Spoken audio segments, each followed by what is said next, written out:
I feel like I'm a little bit of a broken record as a worship leader, talking about and singing about the love of God, but that's because it so radically changed my life. And it's not a little thing, it's not a small thing. And, you know, I like to try to challenge people, especially if you've been raised in church.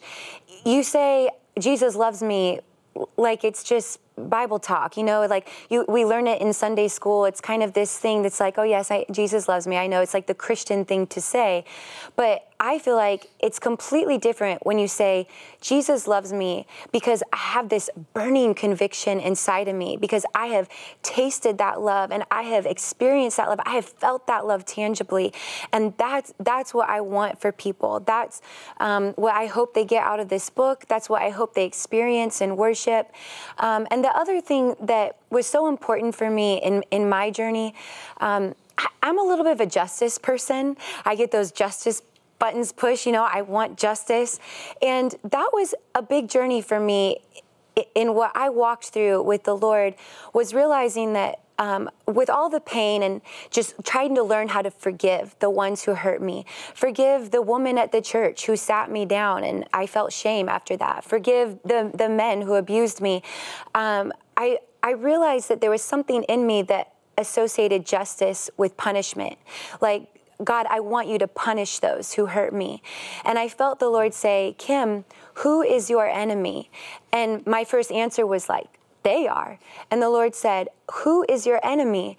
And I suddenly realized I have one enemy who is defeated at the cross. And this whole time I've been making people my enemy. And I realized that the strategy of the enemy is that when I make people my enemy, the first thing I do is put distance between myself and them.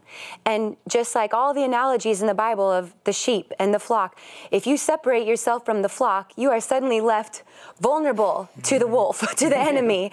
And I realized that by making people my enemy and separating myself from them, suddenly I was leaving myself vulnerable to even more of this onslaught from the enemy. I was leaving myself trapped and in bondage to fear and to shame and to anger and all of these things, the unforgiveness I was holding on to.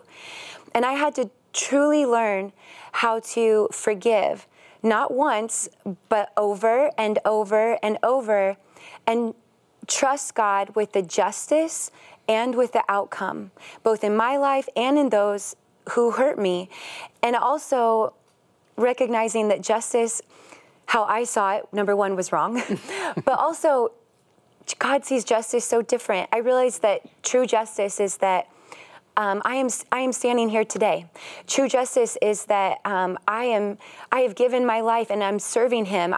True justice is that I am starting something new in my family. I'm breaking those old generational things and doing something new and amazing. That everything the enemy tried against me, he did not succeed. And that is true justice according to God.